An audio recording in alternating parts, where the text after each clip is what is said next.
it's really, and we know really what they're trying to do. It's about power and control. And this is really the, the end of a multi-decade path of accumulating power in the hands of central planners. I've called this already 20 years ago, that we have this problem of regulatory moral hazard. Whenever we have another financial crisis, the central planners say, oh, it's because we didn't have enough power, and they're getting more powers. And they did this each and every time. And that was, I warned this about this so many years ago, and again. And then I warned before the 2008 crisis. When this comes, and we have the next big banking crisis, international banking crisis, we will give the central bankers even more powers. And that's exactly what they did. So having actually accumulated a dismal performance record, in terms of their policies. And now since 2020, they've created inflation intentionally, as it turns out, the BlackRock plan being implemented by the Fed, even hiring BlackRock, and it was all intentionally to create inflation. We want to reward them now for these decades of failure, to give them by giving them the biggest control and power tool in human history. Is this really what we want to do? Yeah, no, absolutely not. We must stop it dead in its tracks, because this is exactly what they want. It's all about power and control, as you said.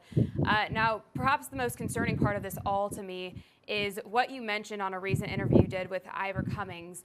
You said that since 2015, it's been the elite's plan to have the CBDC integrated into humanity via a microchip implanted under each person's skin.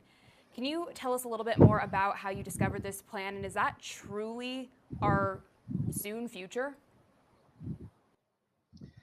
Of course, if you look into this, you will find that there is this movement called transhumanism, which is all about implanting um, essentially electronic devices into the human body. In my view, wholly and entirely ethically unacceptable. It's a violation of human dignity. Where is the human dignity here? They sell it as an improvement. These will be, and you've got all these sort of Hollywood productions to support this idea. These will be superhumans. They'll be enhanced. They'll be, able to think faster. They'll be able to access the internet by just, using their thought. Elon Musk has invested a lot in this project of brain implants. So, all that is actually happening. We know about that, and there's experiments, and we know also in some countries like Sweden, microchip implants have been used now for quite a few years. As a grain of rice between your thumb and your fingers, and that's used as your wallet, your passport, your door key, to start various equipment, and your computer, whatever you want. Um, and so they're selling this as being very convenient. Come on, I mean, if you think about it, the benefits and convenience are so minimal, it's a joke, really. But of course, that is a massive step towards total control. Now, when I inquired about what the central bankers have been doing on the front of, strengthening their digital controls, one of the central bankers explained to me that, well, the technology is there, and one of the leading central banks pushing this forward already around 2015 had the prototype ready. In fact, I think it was more than a prototype, essentially ready to be rolled out. And I think really what happened then was, um, they were thinking, okay, what's the right moment to do it? Because they do realize it is a big step, but it's so important to them that they didn't want to make a mistake by doing it in the wrong moment and having people immobilize against this, because people will say it is a violation of human dignity. We microchip our animals. They're doing this, at the vet, or if you want to travel with your pets, with your cats and dogs, they get the microchip implant, and cattle get it, and so on. It's been done there. Of course, that's also partly been an attempt to normalize that. Um,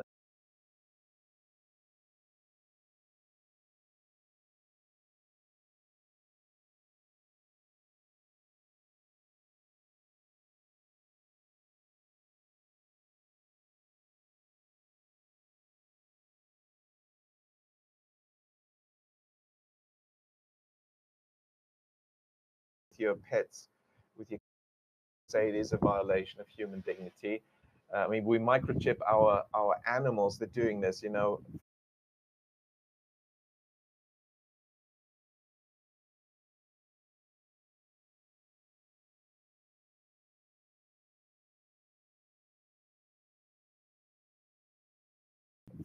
At the vet, or if you want to travel with your pets, with your cats and dogs, they get the microchip implant, and cattle get it, and so on. It's been done there. Of course, that's also partly been an attempt to normalize that. And it seems that that's been the plan, of course, for the central bank digital currency. I think they made a mistake by, in the end, delaying, I mean, which is good for us. And of course, some people speaking up, like myself and others, against this may have contributed to delays. And then they thought, okay, we'll attack this from a different angle. And they've been working on these artificial panics created around, avian flu and swine flu and so on. They've been trying to create these sort of propaganda fake pandemics. And then we had the COVID-19, multinational coordinated effort where they really went all out.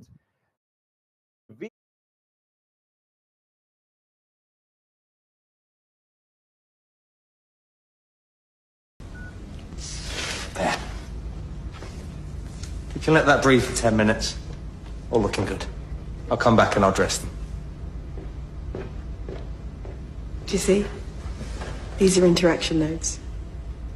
If I use this finger, I can open all the doors at work, no ID. And if I just scan this in a shop, I can pay for anything up to £1,000. And look, Dad, Mom, I've just taken your photo. Send and send.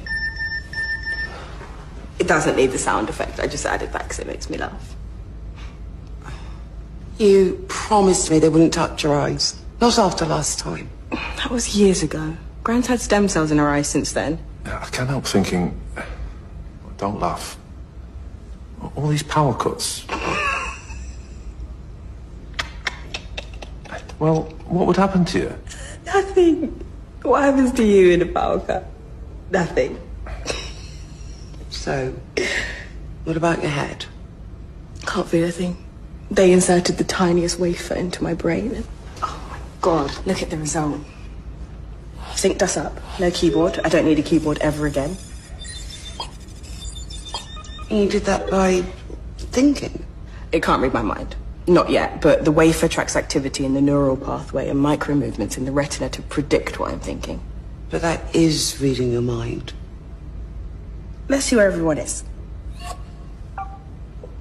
There's Aunt Rosie. She's at home. Lincoln's in school. Lee's not in school. Should be. Where is he? In the park. Don't tell Rosie. Gran's at home in the kitchen. What a surprise.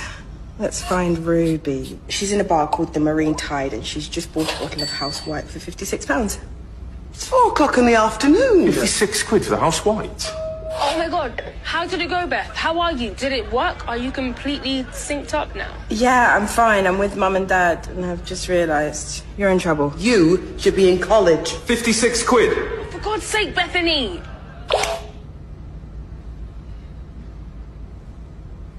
That is amazing. And a little bit like spying.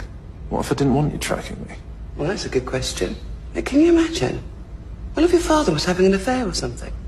Okay. You're in my contacts. That's permission according to the law. But I still don't understand. You can run software like this on a keyboard. So why do you need the operation? I'm trying to explain it in ways you can understand, but the connection is so much more. While we were talking, at exactly the same time, I wondered about the 80 Days of Rain, where it came from, why it was, what comes next. And I keyed into satellites just 30 seconds ago, so I can see the course of El Nino, and I can tap into pressure sensors along the Atlantic coast and barometric readings from the ships at sea. If I put all of that together, I'm there. I'm inside it, the tide, the depth of the sea, and the curl of the waves within me. And right now in Charles Street, Pasadena, 15-year-old girl called Ethany Cross has written her first song and put it online. And, she's got the sweetest voice. So when I combine all of that, it's joy. In my head, it is absolute joy.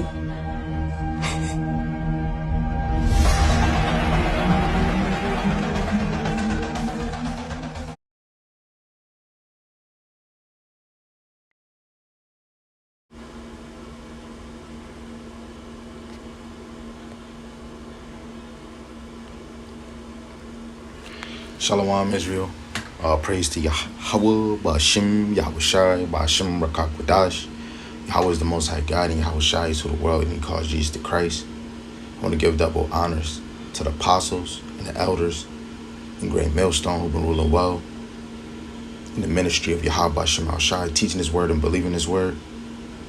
And for the hopeful elect scattered four corners of earth and four corners of America, in and out congregations teaching His word and believing His word. Lord willing, they can continue to endure. And then one day on the Lord's time, we will all be singing the same song in a mighty shalom.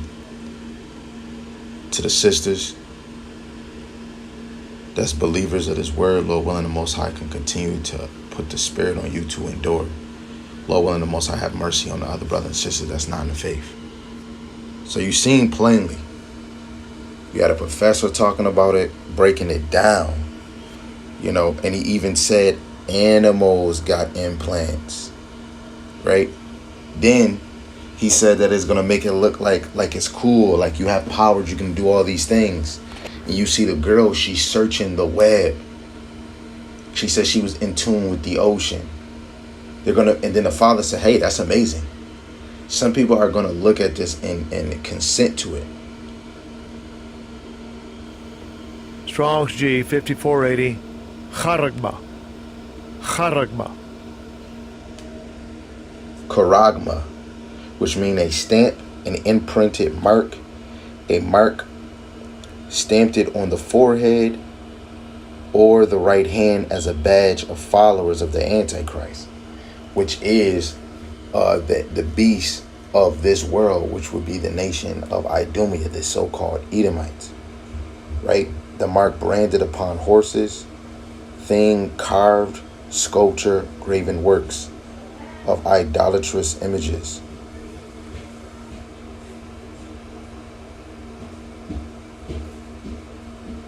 You go to Revelations, the 13th chapter. Right, verse 17. And no man might buy or sell his name, which is 666, that you read in verse 18. In the NLT, verse 17 says, Salaki.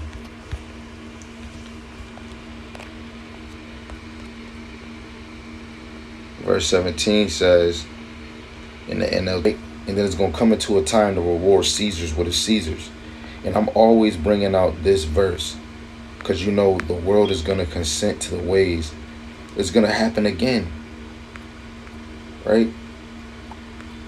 This is 1 Maccabees chapter 1 and verse 41. It says, moreover, next verse say, right? MOTB as being physical. That little girl just so happy.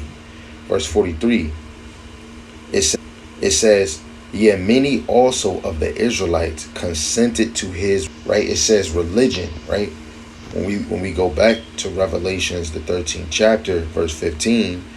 So the ones that do take it, this is your fate. This is Revelations, the 14th chapter, verse 9 to 10. It says, and the same shall drink of the wine. So if you do take this your forehead, which I am about to see, if we're going to look and see if it say Charagma again, right? Prove God, prove the Lord, man, and make every man a liar. Look, it says it again. Revelations 14 Strong's and 9. G 5480. Charagma. Charagma, saying the same thing that is said in the previous chapter verse 4, right?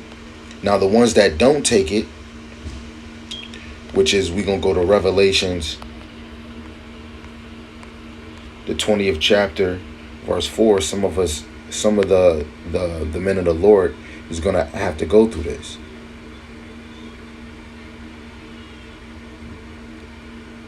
All right, so verse 4, it says, and I saw 1,000 years. So Lord willing, this was edifying. You know, if I can show you my brother Yarmayan, he actually did a video on this too. The writing is on the wall. And this is how you know the men of the Lord is all singing. The men of the Lord is all singing the same song. What does it say? The sea hip is here. Stop acting like y'all don't see it. And that's plain upon baby tables, right? The videos is there. The news reports is there. Evidence is there, right? This is not trick or treat. Treat yourself to the marvelous gospel and the actual truth, and stop tricking yourself and ducking and dodging and just teaching some feel good, right? Lord willing, this was edifying and straight to the point. And with that,